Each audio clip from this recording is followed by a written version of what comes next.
Amados, muy buenos días, ¿cómo están? Qué alegría verles, qué alegría poder estar compartiendo con ustedes un domingo más. Estoy muy contento de poder estar acá.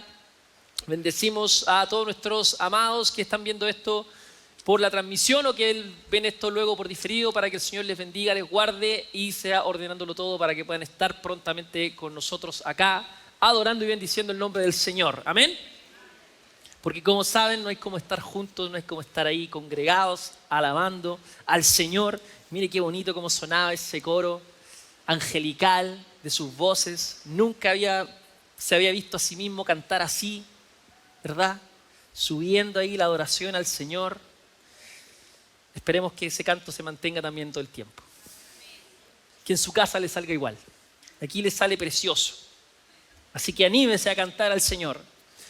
Pero es una de las cosas relevantes de este tiempo de la alabanza, ¿ve? Que es el momento en el que todos proclamamos la palabra del Señor juntos. De que no es solo querer hacer música, no se trata de eso. Este es un medio que nos ayuda, pero el fin de esto es que juntos podamos proclamar juntos la palabra, ¿ves?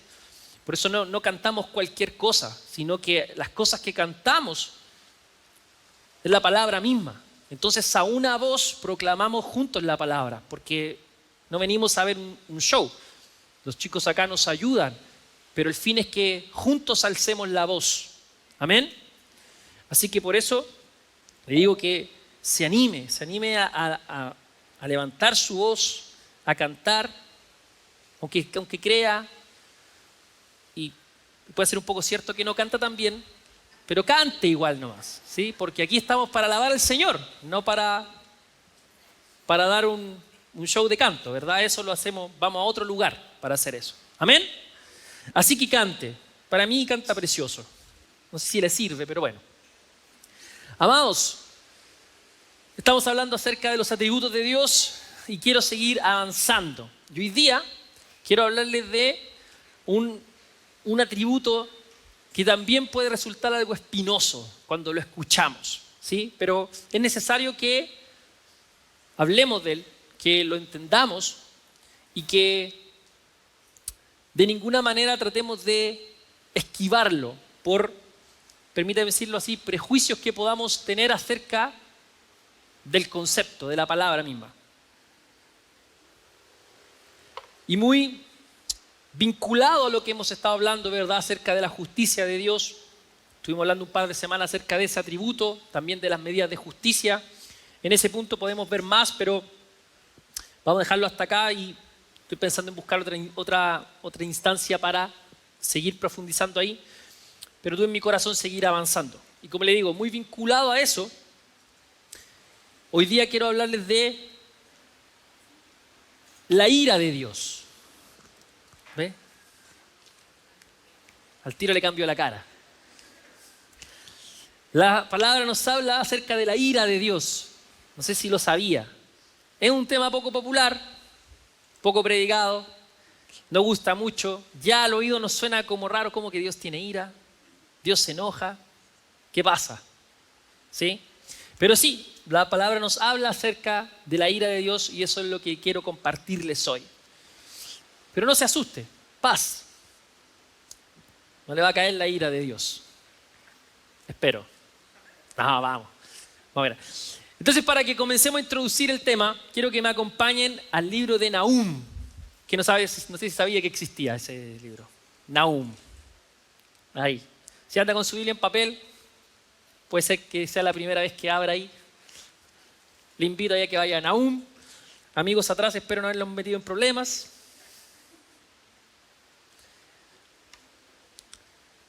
¿Está en el Antiguo Testamento? Bien, excelente. Nahum 1. Es cortito. Nahum básicamente es una profecía en contra de Nínive. ¿Sí? ¿Se acuerdan de Nínive? Lo escuchamos en la historia de Jonás. Bien. Entonces vamos a ir a Nahum y vamos a leer el capítulo 1 y vamos a leer desde los versículos 2 al 8. Y dice así. ¿Estamos listos, amigos, atrás? Vamos. Dice Jehová es Dios celoso y vengador. Jehová es vengador y lleno de indignación. Se venga de sus adversarios, guarda enojo para sus enemigos. Jehová es tardo para la ira y grande en poder, y no tendrá por inocente al culpable. Jehová marcha en la tempestad y el torbellino, y las nubes son el polvo de sus pies. Él amenaza al mar y lo hace secar, y agosta todos los ríos. Basán fue destruido, y el Carmelo y la flor del Líbano fue destruida. Los montes tiemblan delante de él, y los collados se derriten. La tierra se conmueve a su presencia, y el mundo y todos los que en él habitan. ¿Quién permanecerá delante de su ira? ¿Y quién quedará en pie en el ardor de su enojo? Su ira se derrama como fuego, y por él se hienden las peñas. Jehová es bueno, fortaleza en el día de la angustia, y conoce a los que en él confían. Mas con inundación impetuosa consumirá a sus adversarios, y tinieblas perseguirán a sus enemigos. ¿Qué le parece? Lo que dice de Dios. No sé si lo había leído alguna vez. Pero aquí nos dice claramente estos versos. Que Dios se manifiesta con ira. ¿Sí? De hecho puede ser un poco contradictorio en algún momento, ¿verdad? Porque nos dice luego en el 7 que Dios, Jehová es bueno, fortaleza en el día de la angustia, conoce a los que en él confían. ¿Sí? Pero nos muestra también que ahí está parte de su carácter, su ira. Ahora vamos a ver en qué se manifiesta la ira de Dios y cómo es que Dios tiene ira. La ira puede definirse como enojo e indignación intensa y profunda. ¿Cuántos dicen amén? El enojo se define como el desagrado, el resentimiento y el profundo antagonismo que se experimenta ante la presencia de los daños ocasionados o los insultos. ¿Sí? La indignación es el enojo justo que producen la injusticia y la bajeza. Tal es la ira, y la ira, nos muestra la palabra, es un atributo de Dios. ¿Sí? Es parte de sus atributos. La RAE, ¿conoce la RAE, verdad? Define ira como el sentimiento de indignación que causa enojo. Sinónimos son la furia, la rabia, la cólera, el furor, el enojo, la indignación, la irritación, el cabreo. Puede ser también un apetito o deseo de venganza. Furia o violencia de los elementos de la naturaleza. Repetición de actos de saña, encono o venganza. Un sinónimo de la ira es la furia. Y la definición RAE de furia es ira exaltada. Acceso de demencia, persona muy irritada y colérica. Violencia o agresividad. Violencia y vehemencia con que se ejecuta algo. Eso es la definición de ira, ¿sí? Según la RAE.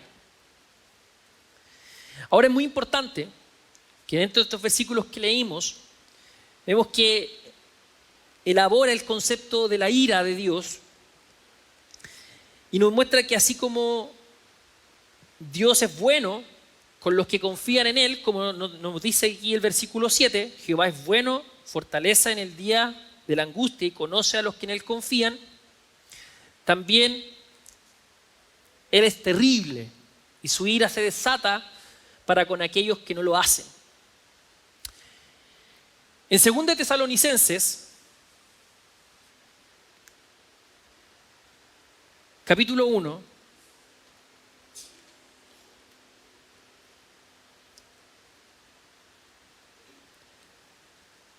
Dios es bueno, amado. Algunos me están mirando raro. En 2 Tesalonicenses, capítulo 1, desde el 5 dice así, escuche. Esto es demostración del justo juicio de Dios, para que seáis tenidos por dignos del reino de Dios, por el cual asimismo padecéis. Porque es justo, ¿se acuerdan que hablamos de esto? Las medidas de justicia de Dios. Es justo delante de Dios pagar con tribulación a los que os atribulan. Y a vosotros, que sois atribulados, daros reposo con nosotros cuando se manifieste el Señor Jesús desde el cielo con los ángeles de su poder, en llama de fuego para dar retribución a los que no conocieron a Dios ni obedecen al Evangelio de nuestro Señor Jesucristo, los cuales sufrirán pena de eterna perdición, excluidos de la presencia del Señor y de la gloria de su poder, cuando venga en aquel día para ser glorificado en los santos y ser admirado en todos los que creyeron, por cuanto nuestro testimonio ha sido creído entre vosotros, por lo cual asimismo oramos siempre por vosotros, para que nuestro Dios os tenga por dignos de su llamamiento y cumpla todo propósito de bondad y toda obra de fe con su poder, para que el nombre de nuestro Señor Jesucristo sea glorificado en vosotros y vosotros en Él, por la gracia de nuestro Dios y del Señor Jesucristo. Amén. Pablo nos está hablando acá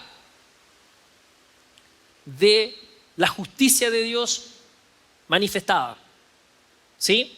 Y nos habla de esto. Recuerde, cómo se ve la justicia de Dios y el entendimiento bien a nosotros de que Dios es justo a través de esta retribución.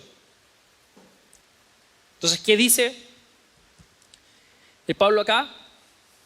Es justo delante de Dios pagar con tribulación a los que os atribulan, y a vosotros que sois atribulados, daros reposo con nosotros cuando se manifieste el Señor Jesús desde el cielo. ¿Ven? O como dice repetitivamente el Nuevo Testamento, cada uno va a ser juzgado conforme a sus obras. ¿Sí? Entonces, estos versos aquí de 2 Tesalonicenses nos muestran con claridad, y es indicación suficiente para mostrar que lo que expresó Nahum no es algo peculiar al Antiguo Testamento, sino que es un atributo de Dios. Y en efecto, en todo el Nuevo Testamento, la ira de Dios, la ira o el día de la ira, son términos técnicos para expresar esta acometida de Dios con fines retributivos. Con fines retributivos. Es decir, Dios en su justicia pagará a cada uno conforme a sus obras. ¿Amén? ¿O no amén? Entonces Dios se manifiesta en ira. Va a llegar a un punto, tranquilo, paz.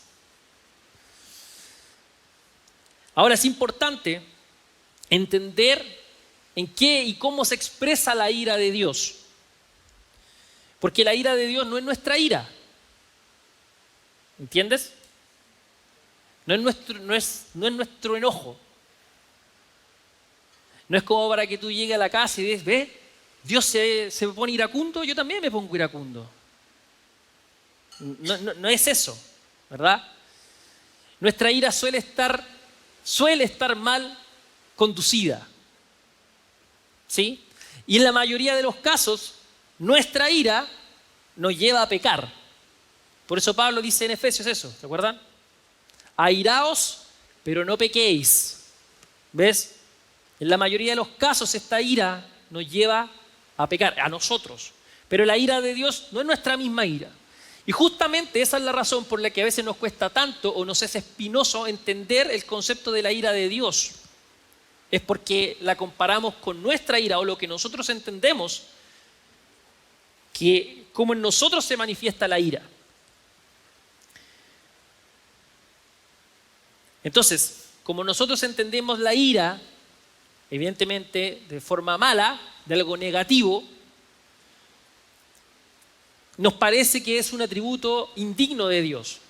O sea, si tú piensas que Dios es iracundo como tú eres iracundo, te parece mal, ¿verdad? Si es que hay algún iracundo acá. Si no, piensa en alguno.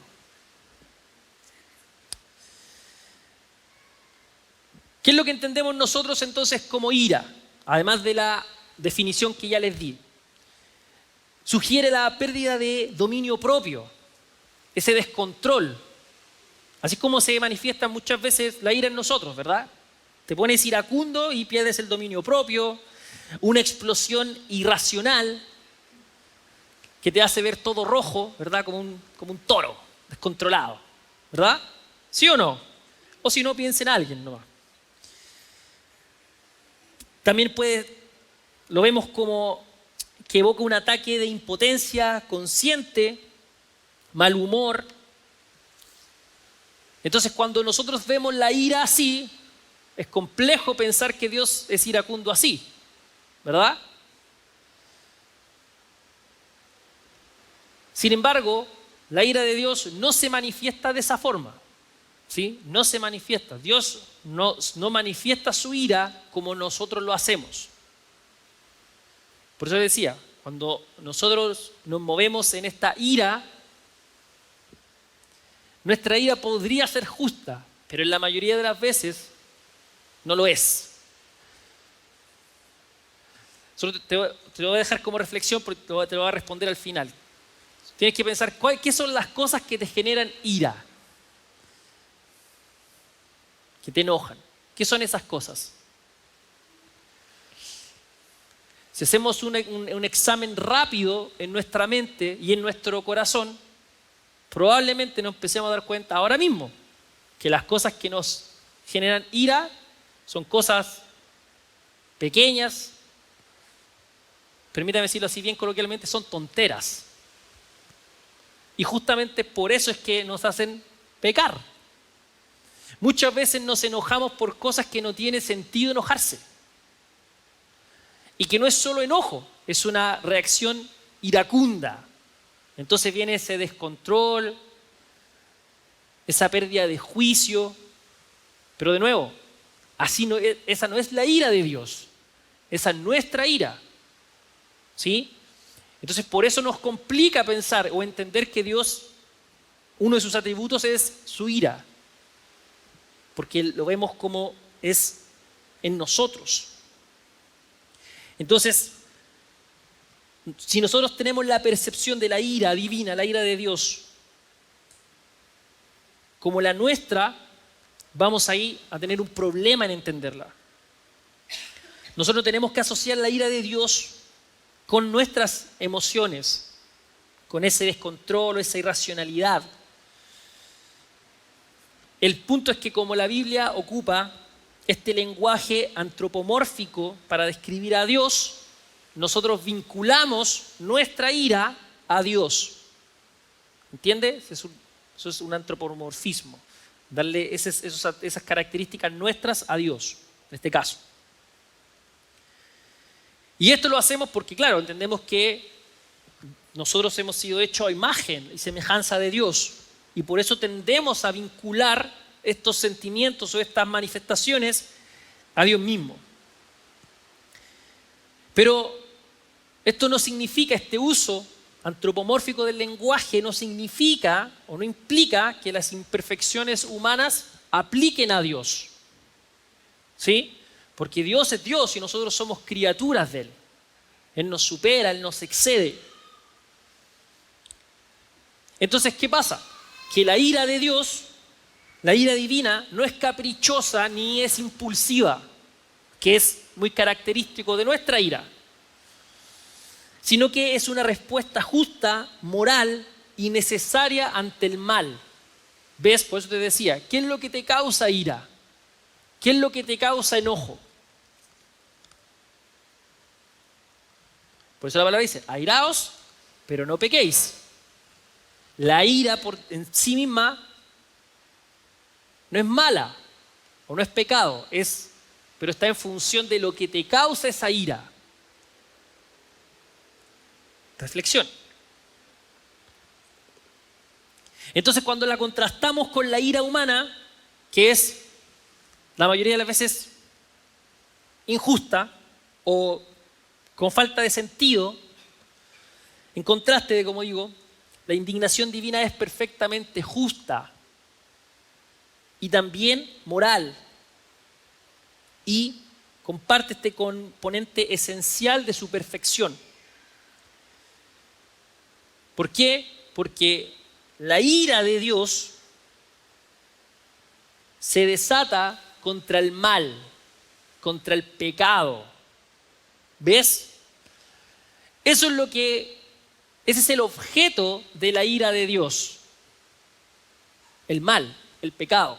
Entonces, de nuevo, ve que tenemos que ir vinculando los atributos de Dios. Para que Dios sea bueno, Él tiene que expresarse así contra el mal y contra el pecado. De lo contrario, no sería bueno.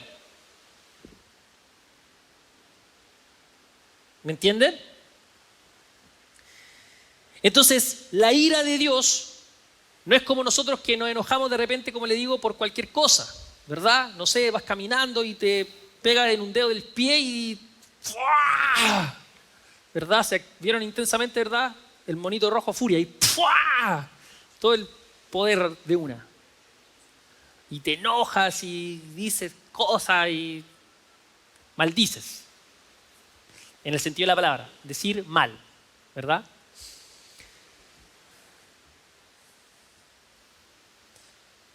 O cualquier otra cosa. Vas manejando, ¿verdad? Y se te cruza justo el que dice, ¿cómo dice? Aprendiendo, aprendizaje. ¿Cómo dicen los de la escuela? Alumno en práctica, ¿verdad? ¿Verdad? Y se te cruza justo quedaste detrás de él en un momento de prisa, ¿verdad? Y justo quedaste detrás de ese pobre hombre o mujer que está aprendiendo, amado. Y en tu ira no viste que decía alumno en práctica. ¿Ves? Y que ¡fua! De nuevo el rojo intensamente, ¿verdad? Y te enojas, ¿verdad? Entonces, esa no es la ira de Dios. Ve que a veces nos enojamos por leceras, por cosas que no tienen sentido. Bueno, usted sabe, si esto es para la reflexión, ¿eh? Que la palabra alumbre nuestro corazón. Bueno, la ira de Dios no va en ese sentido. La ira de Dios es siempre en términos judiciales, abogado, expresada como el justo juicio de un juez. Tome nota, abogado, ahí para que le ayude. Así se expresa la ira de Dios. Como vimos en esta dinámica de retribución. Es decir, cada persona recibe lo que merece, proporcional a sus obras. Pablo expresa esto en Romanos 2, capítulo 6. Dios pagará a cada uno conforme a sus obras. Jesús también enseñó acerca de esto. ¿Sí? Pero esto lo vamos a entender mejor a medida que vamos avanzando. ¿Sí? Porque usted está pensando, uy, ayer hice algo malo, me va a caer la ira de Dios. Entonces, tranquilo, tranquilidad. Entonces, la ira de Dios es en esa perspectiva, de Él como un juez. Por eso primero hablamos de ese atributo de Dios y ahora estamos hablando de la ira de Dios. Porque Dios manifiesta su ira desde esa posición como juez. No es como que un día Dios, ¿verdad? Usted amaneció y justo ese día Dios andaba con los monos, como decíamos nosotros en chileno, ¿verdad? Entonces justo usted hizo algo más o menos malo y le tira un rayo, ¿verdad? Que le pase algo malo porque hizo mal. ¿Ve? Dios no es así. A veces nosotros somos así, ¿verdad? Usted durmió mal, durmió poco, ¿verdad? ¿Y cómo se levanta?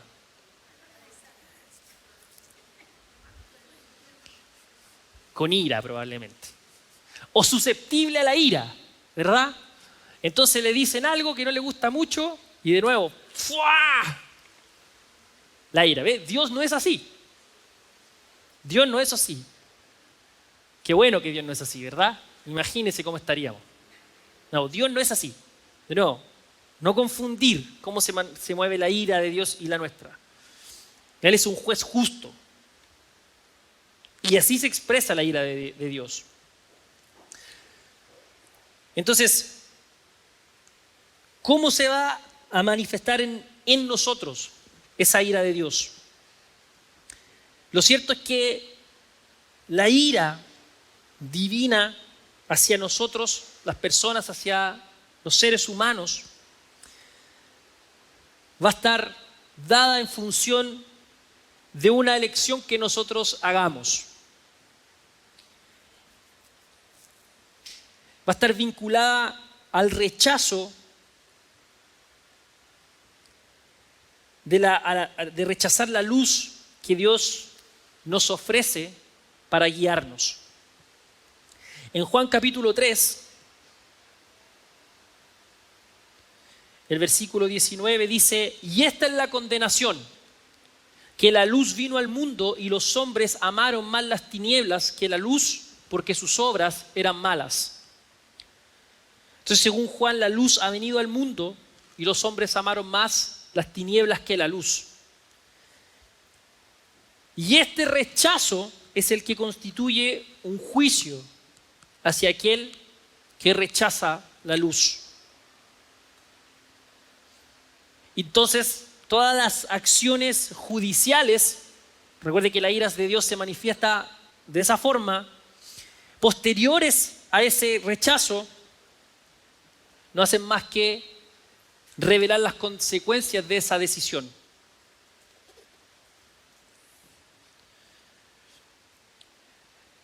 Por eso, nosotros tenemos, amados, una tarea y tiene que venir una urgencia en nuestro corazón de llevar el Evangelio.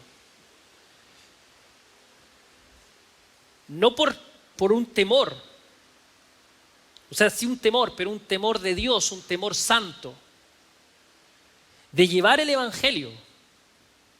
Porque esto es una verdad y por eso lo hablamos. La ira de Dios se va a manifestar en su justo juicio.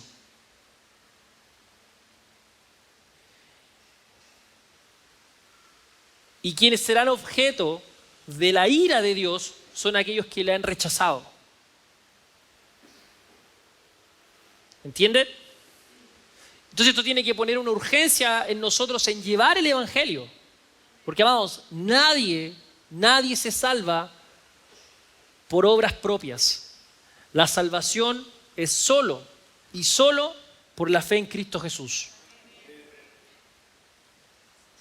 No hay nadie tan bueno, amados. Ni nosotros seguimos siendo tan buenos. La bondad que nosotros podamos entender en nosotros mismos es por medio de Jesucristo. Y que la justicia que nosotros vivimos es la que Él nos ha imputado por medio del Señor. Amén. Entonces,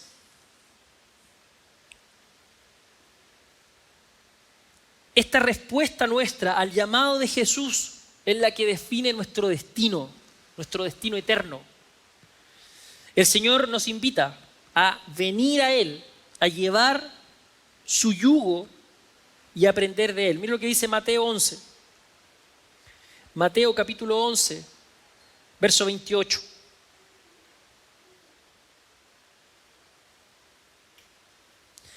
Dice, venid a mí todos los que estáis trabajados y cargados, y yo os haré descansar. Llevad mi yugo sobre vosotros y aprended de mí, que soy manso y humilde de corazón, y hallaréis descanso para vuestras almas, porque mi yugo es fácil y ligera mi carga.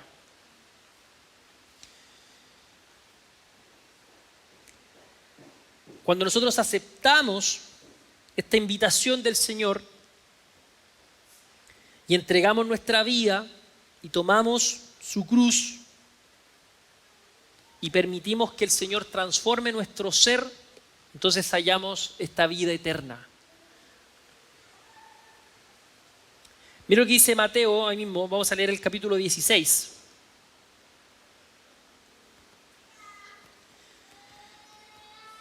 El 24 dice, entonces Jesús dijo a sus discípulos, si alguno quiere venir en pos de mí, niéguese a sí mismo, tome su cruz y sígame. Porque todo el que quiera salvar su vida la perderá, y todo el que pierda su vida por causa de mí la hallará. Porque ¿qué aprovechará al hombre si ganare todo el mundo y perdiere su alma? ¿O qué recompensa dará el hombre por su alma? Porque el Hijo del Hombre vendrá en la gloria de su Padre con sus ángeles, y entonces pagará a cada uno conforme a sus obras. Voy a quedar ahí. Entonces, rechazar esta invitación del Señor puede traer ganancias terrenales, pero conlleva a la pérdida del alma. Por eso Jesús es claro con esto. Si alguno quiere venir en pos de mí, niéguese a sí mismo, tome su cruz y sígame. Seguir al Señor, amados, siempre va a ser un camino de renuncia. Escucha esto.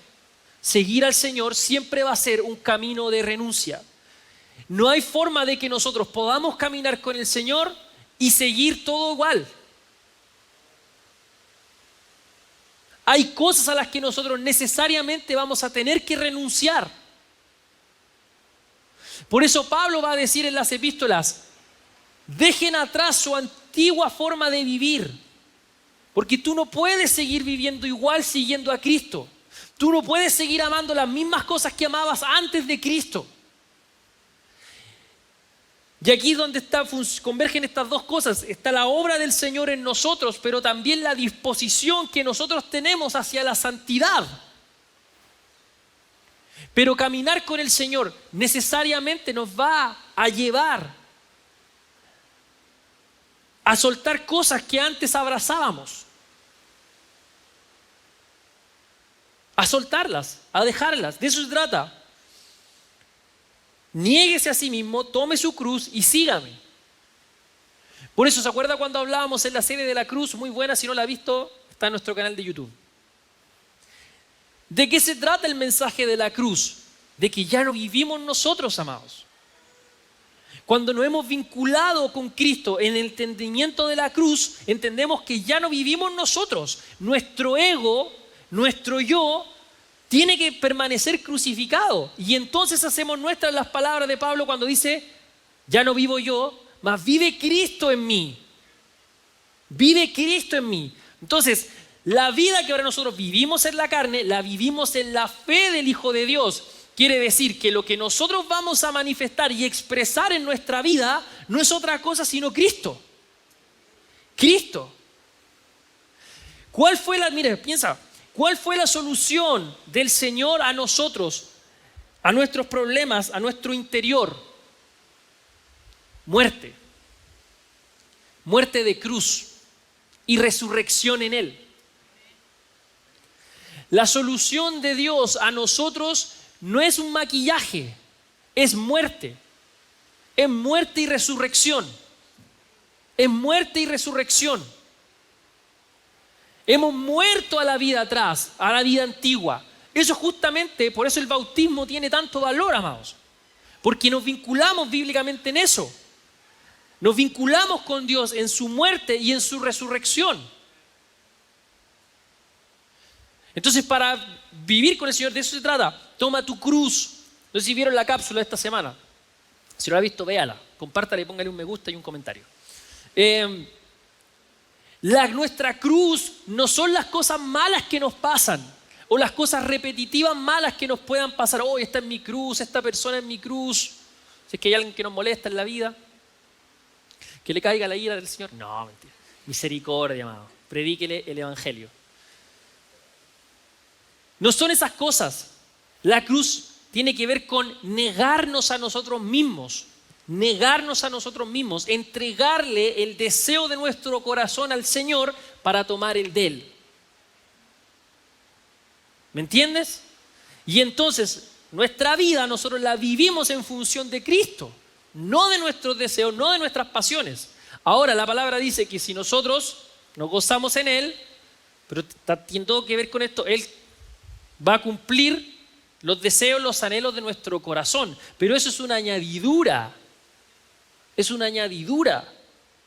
Pero nosotros tenemos que vivir a Cristo y vivir la cruz. Pero recuerde que la cruz es muerte, pero luego de la muerte viene la resurrección. ¿Amén? Entonces, la decisión de aceptar o rechazar a Cristo determinará si vamos a experimentar la justicia de Dios como salvación o como juicio. ¿Entiende? Nuestra fe en Jesucristo, nuestra fe en su obra, en lo que Él ha hecho, va a determinar qué va a suceder con nosotros en aquel día. Recuerden que la segunda venida de Cristo tiene que ver con esto, con Él presentándose como juez. Jesús no vuelve a tratar con el pecado una vez más. Eso lo hizo en su primera venida. Eso es lo que hizo con la cruz y su resurrección. Amén. Y Jesús viene y se va a presentar como juez. Y esto, como lo vimos en cimiento, un juicio en sí mismo no es malo. Lo que va a depender del resultado de ese juicio es nuestra fe. Para aquellos que hemos creído, va a tener como resultado, va a resultar en salvación. Y para aquellos que no han creído, en la manifestación de la ira de Dios.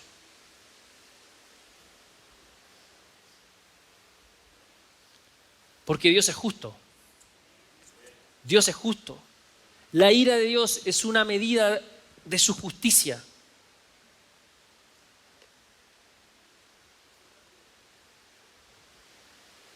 Pero recuerda esto, el objeto de la ira de Dios no es una cuestión que se da por capricho o en función de alguna circunstancia. El objeto de la ira de Dios es el pecado. Es el pecado. Entonces, ve que le pregunté cuando comenzamos para una reflexión mientras le hablaba, ¿qué es lo que te enoja? ¿Qué es lo que te causa ira? Amados, ¿sabes lo que nos tiene que causar ira? Es el pecado. El pecado nos tiene que causar ira. Es decir, nosotros tenemos que comenzar a manifestar la ira de Dios en función de Él. No de este descontrol que se nos pueda presentar con ciertas circunstancias. Que la ira no se manifieste porque dormimos poco. Bueno, que puede ser parte normal, ¿verdad? Estamos cansados. Pero no, que la ira no se manifieste por eso. O porque se nos cruzó alguien o por la imprudencia de alguien. Amado, que la ira se manifieste en nosotros o lo que nos genera esa ira sea el pecado, amado. Mire, si nosotros llegamos a nuestra casa y podemos ver y visualizar que aún hay iniquidad en medio de nosotros, que hay manifestación de pecado en nosotros, que eso nos traiga ira. Y que la manifestación de esa ira nos movilice en Cristo a traer ese cambio. A que venga la manifestación de la cruz sobre aquellas cosas. Eso nos tiene que causar ira. Cuando nosotros vemos la injusticia justamente que ocurre a nuestro alrededor, eso nos tiene que generar ira, pero una ira santa, una ira que es del Señor. Y que nos quiera movilizar a extender su reino. Así se tiene que manifestar la ira en nosotros. Nos genera ira, amados. El pecado, la injusticia que se mueve y que se manifiesta. Y eso nos movilice, porque la única solución a esto es el Evangelio. Es Cristo. Es Cristo. Por eso nuestro clamor continuo es que se manifieste el Príncipe de Paz. Porque solo cuando Él venga se va a establecer justicia por completo. Pero mientras tiene que estar ese sentir en nuestro corazón. No nos puede ser indiferente la injusticia que se mueve a nuestro alrededor.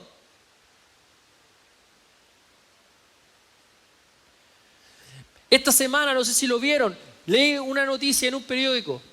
Una pareja en Estados Unidos, amados, mató a su hija de 2 años porque en castigo la encerraron en un closet con un calefactor encendido. Si tú lees eso y eso no te causa ira, amado,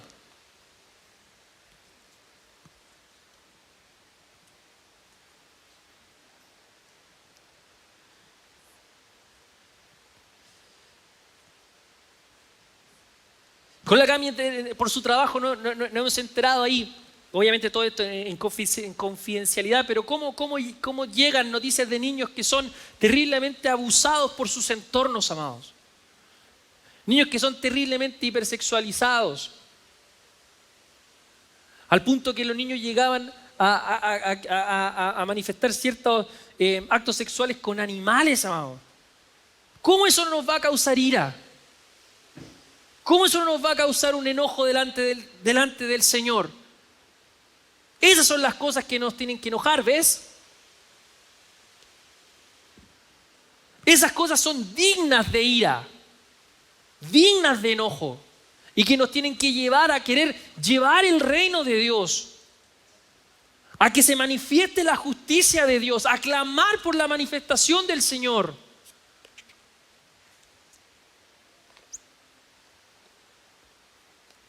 Porque son esas cosas justamente por las que se manifiesta la ira de Dios, amado. Por esas son las cosas. Entonces cuando leíamos en Nahum esta manifestación, esta descripción de la ira de Dios, es porque Dios es así de iracundo contra el pecado, contra el mal.